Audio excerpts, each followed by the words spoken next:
Río de Janeiro vivió escenas de guerra ayer durante la operación policial más letal contra el crimen organizado en la historia de esa ciudad, que, según las cifras actualizadas, dejó al menos 120 muertos y ha abierto un flanco, además, por las críticas que formuló durante la jornada misma la Organización de las Naciones Unidas.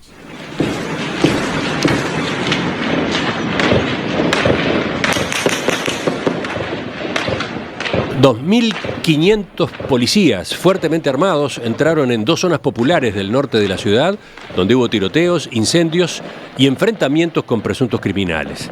El objetivo de este operativo contención, como se llamaba, es combatir al Comando Vermelho, la mayor organización criminal de Río que opera en las favelas, esos territorios pobres y densamente poblados de la urbe brasileña.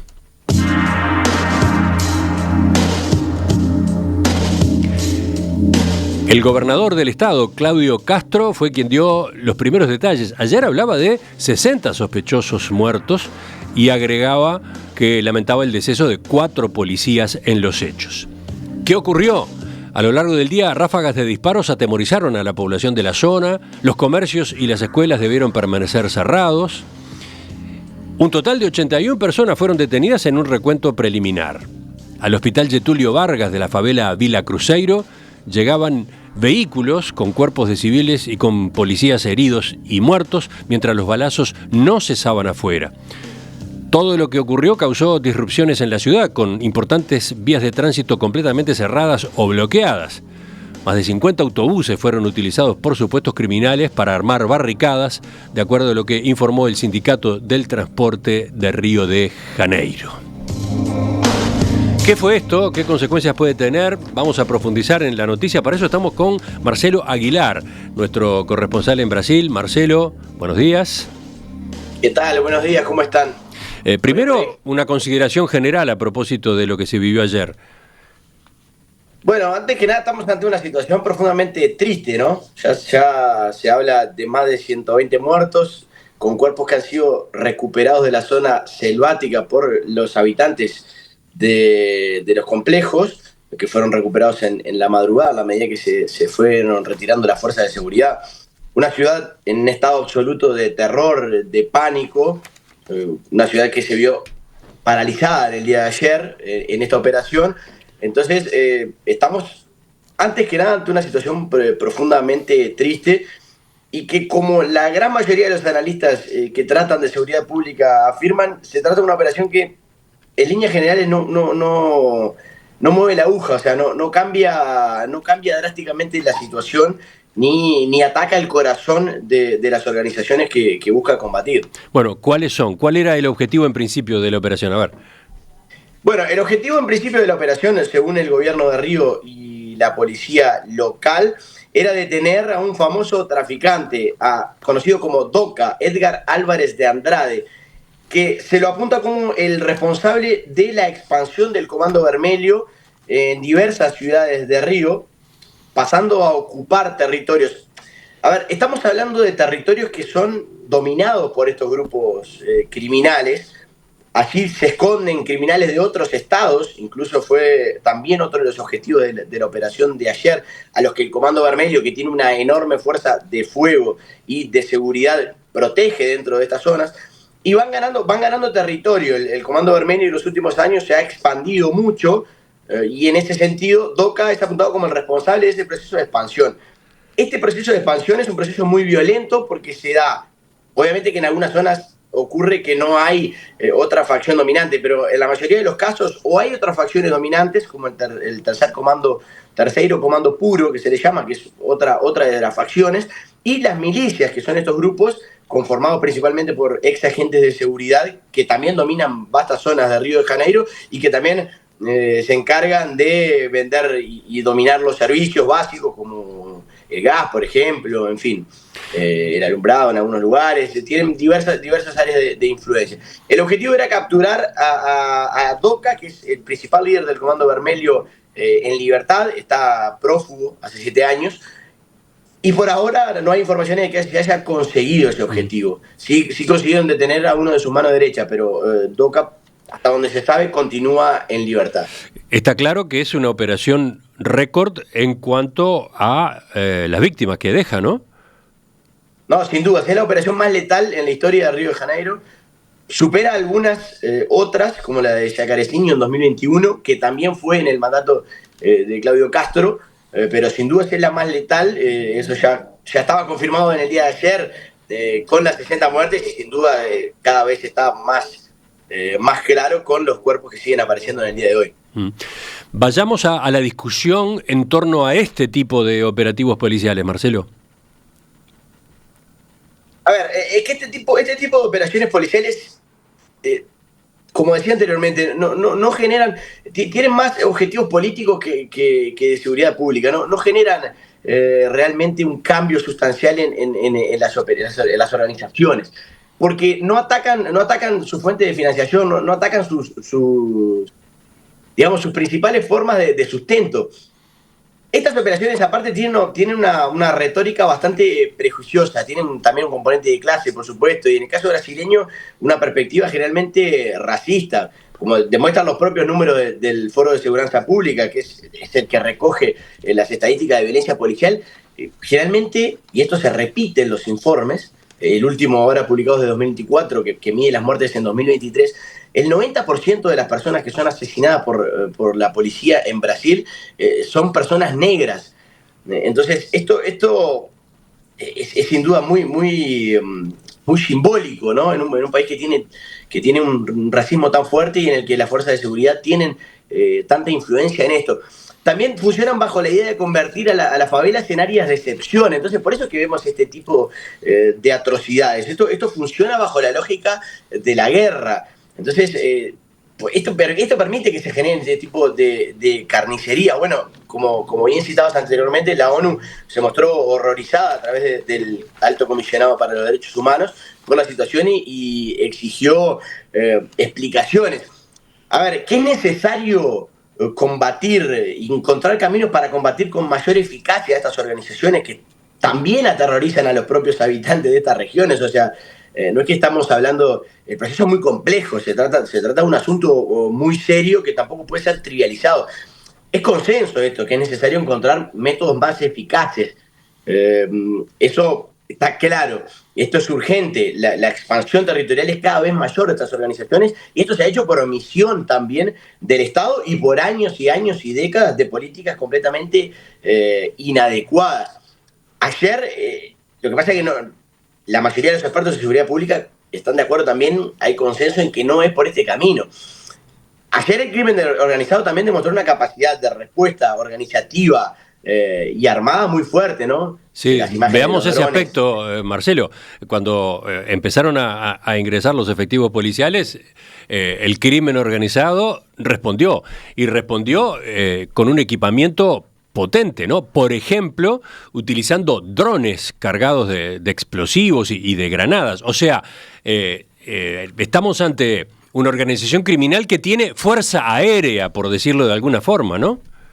Sí, por eso se trata de... A ver, esto quedó muy claro ayer, esto ya se sabía, las fuerzas de inteligencia y de seguridad lo sabían, pero quedó muy claro ayer, o sea, quedó explícito que de hecho tienen un amplio poder de fuego, eso es un asunto, y que tienen capacidad de replegarse, de reorganizarse, y en ese sentido también es tan importante entender por qué estas lógicas no funcionan. Yo conversaba ayer con Luis Adorno, un colega de UOL que trabaja específicamente, es especialista en este tema de la seguridad pública y acompaña a estas organizaciones criminales, y me decía, inclusive lo publicó en UOL, que habla de enjuagar hielo, como se dice en Brasil, que es como seguir siempre haciendo lo mismo, los mismos remedios básicamente para que no cambie nada.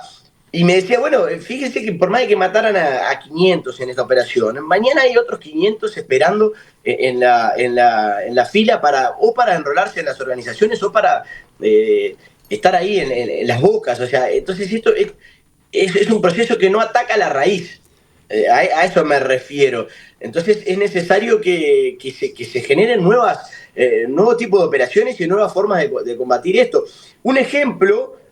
puede ser, por ejemplo, lo que pasó en San Pablo recientemente con la Policía Federal, que hizo una operación de combate al PCC, al Primeiro Comando da Capital, que es la organización más grande de estas, el Comando Vermelho es el segundo, que atacó los centros de poder, o sea, se hicieron allanamientos en la zona de la Faria Lima, que es la cuna del mercado financiero brasileño, en algunas empresas que tenían vínculos con el PCC, y se generó un prejuicio enorme para la organización, sin disparar un solo tiro. O sea, con una operación de inteligencia, con una operación que buscaba atacar justamente estas fuentes de sustento. Entonces, también ayer escuchaba a Cecilia Olivera, que es especialista en seguridad pública, y que decía que en un posteo del Instituto Fuego Cruzado, que ella dirige y que acompaña las operaciones policiales, decía que si esto funcionara, Brasil sería Suiza, porque es uno de los países que tienen mayor índice de letalidad policial, y este tipo de operaciones en Río de Janeiro, que son operaciones gigantescas y de alto impacto mediático, son permanentes en Río de Janeiro. Entonces, ella decía, si esto funcionara, Brasil no tendría ningún problema de seguridad pública. Está claramente demostrado que este modelo ha fracasado. Hablemos casi sobre el final, por hoy, Marcelo, de lo político. ¿Quién ordenó este operativo? Tenemos que hilar fino allí, ¿no? ¿Fue el gobierno federal? ¿Fue el gobierno estadual? En principio la respuesta fue el gobierno del Estado, a cargo de Claudio Castro, que es un dirigente político bolsonarista, ¿verdad? Sí, a ver, eso es un hecho incontrastable. Constitucionalmente, la seguridad pública de los estados es responsabilidad de los estados. No, está bien, pero conviene puntualizarlo porque no estamos acostumbrados acá en Uruguay a esa estructura, a esa distribución de roles, ¿no? Claro, por supuesto. Incluso, porque esto fue un tema ayer, o sea, yo lo reafirmo, pero no es tan obvio, porque incluso fue un tema ayer, porque... A ver, el gobernador de Río de Janeiro, Claudio Castro, que como decías es un aliado de Jair Bolsonaro y que es del mismo partido, salió enseguida a tratar de decir que el gobierno federal lo había dejado solo y que le había pedido ayuda al gobierno federal y el gobierno federal no se la había dado. Fue rápidamente desmentido por el ministro de Justicia, que dijo que lo que habían pedido era la utilización, el préstamo de blindados, que es algo que no está permitido por la Constitución, solamente bajo el recurso de GLO, que es la garantía de la ley del orden, que es un recurso bastante polémico utilizado en Brasil, que se suele generar para grandes eventos o en situaciones en las que la seguridad pública de los estados colapsa, y esto llama al apoyo de la Policía Federal. Y esto después, ahora inclusive en un rato hay una reunión entre dos ministros del gobierno Lula que se van arriba a conversar con el gobernador para tratar de ver posibles articulaciones, pero el gobierno federal dice que no sabía de esta operación, que ninguno de sus cuadros fue avisado ni que fue solicitada ningún tipo de ayuda, salvo la de estos blindados. Y ahí después Claudio Castro se retractó, cambió un poco el discurso, dijo que bueno, que sí, que en realidad lo que habían pedido eran los blindados y que ella sabía que eso no iba a pasar porque el gobierno ya le había reafirmado en diversas ocasiones que esto solamente era posible con un GLO, que este recurso constitucional incluso solamente lo puede solicitar el gobernador del estado. Esto la intervención federal depende de una solicitud del gobernador del estado. Esto, además, tiene otro impacto político que lo podemos desarrollar con más profundidad después, pero que en algún sentido nacionaliza la pauta de la seguridad pública de Río, que es caótica y que por supuesto es un asunto de extrema importancia por la gravedad y por lo que representa también Río de Janeiro en el país.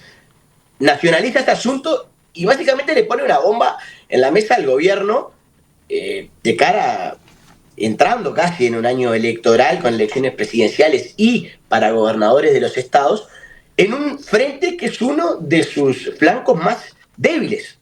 El tema de la seguridad pública es a todas luces uno de los asuntos que el gobierno federal maneja con mayor dificultad, en los que tiene más dificultad también de navegar desde el punto de vista narrativo y discursivo, y básicamente lo coloca en un brete. O sea, lo va a complicar al gobierno, lo hace entrar en un área en momentos en el que estaba con otros asuntos que hemos venido desarrollando, por cierto, bastante en perspectiva, lo saca de ese terreno y lo pone en otro. Para terminar, ¿qué puede pasar? Brevemente, por hoy, ¿qué es lo que cabe aguardar, no sé, en las próximas horas? Bueno, depende bastante, ¿no? Con las personas con las que pude conversar, la situación se normalizó un poco. al menos en la ciudad como un todo, que vivía, como ya relatábamos, este clima de absoluto caos y terror y paranoia en el día de ayer, pero siguen apareciendo los cuerpos, como también mencionábamos, y también conversando ayer con este colega me decía, bueno, en caso de que la policía mate a Doca, la situación es imprevisible. O sea, ahí sí se pasa a otro nivel de incertidumbre y muy probablemente de violencia, y ahí ya no podemos prever mucho qué puede llegar a pasar. Si no, la tendencia es que, como decía también, como suele ocurrir en este tipo de operaciones que tienen gran impacto mediático, pero que no cambian mucho nada, mañana o hoy mismo la situación normalizarse y volver otra vez, pero siempre bajo esta lógica. Esta periodista que citaba, Cecilia Olivera, también decía que básicamente hay que esperar que la próxima operación sea la peor de todas. Es como la lógica que se sigue retroalimentando y que a fin de cuentas, claro está, no ha cambiado nada y no ha generado ningún avance. Al contrario, años y años, décadas de este tipo de políticas lo que han hecho, y eso queda cada vez más claro, es un dato también incontrastable, han fortalecido cada vez más a estas organizaciones criminales que cada vez dominan más territorio, cada vez trabajan con mayor tranquilidad en el tráfico de drogas, no solamente a nivel nacional, sino también internacional, tienen cada vez una logística más precisa y más fina, cada vez tienen más poder de fuego, cada vez tienen más capacidad de organización, fruto también de décadas de este tipo de políticas que no han sido efectivas, han fracasado. Marcelo Aguilar, corresponsal de En Perspectiva en Brasil, gracias por este enfoque, claro, todavía parcial, todavía en condicional, porque la información todavía no se ha pasado en limpio. Mañana, seguramente en el contacto contigo, tendremos la nueva actualización y tendremos una mirada un poco más completa, ¿te parece? Así será.